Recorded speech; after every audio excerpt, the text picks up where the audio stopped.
আসসালামু আলাইকুম এভরিওয়ান। আজকের গল্প হলো একজন ফ্রি ফায়ার গেমারের স্বপ্ন। রাত ১১টা, সবাই ঘুমানোর প্রস্তুতি নিচ্ছে, কিন্তু নাইমের দিন তখনই শুরু।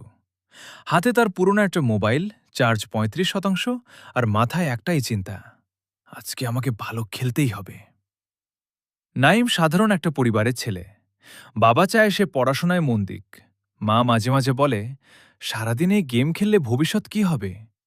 কিন্তু নাইমের কাছে ফ্রি ফায়ার শুধু গেম না, এটা তার স্বপ্ন। প্রথম দিকে তার ফোন খুব ল্যাগ করত। স্কোয়াডে গেলে বন্ধুরা বলতো, এই নাইম, তুই খেলতে পারছো না, তোর জন্য ম্যাচ হারি। সে কিছু বলতো না, চুপচাপ প্র্যাকটিস করত। রাতে সবাই ঘুমিয়ে গেলে সে ইউটিউবে প্রো প্লেয়ারদের ভিডিও দেখত। Sensitivity setting, headshot technique, glue wall ব্যবহার, সব শিখত ধীরে ধীরে।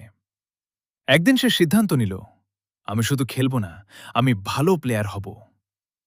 তারপর শুরু হলো আসল লড়াই। সে প্রতিদিন ২ থেকে ৩ ঘন্টা প্র্যাকটিস করত। ক্লাসের পড়া শেষ করে তারপরই গেম। ধীরে ধীরে তার গেম প্লে বদলাতে শুরু করল। একদিন স্কোয়াড ম্যাচে সে একাই ১ ভার্সেস ৪ ক্লাচ করল। বন্ধুরা অবাক, এটা কি সেই নাইম?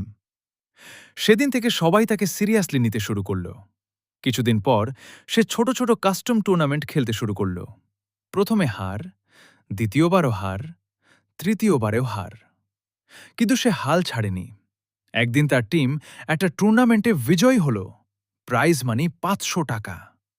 টাকা কম ছিল, কিন্তু তার জন্য এটা ছিল প্রথম জয়ের অনুভূতি।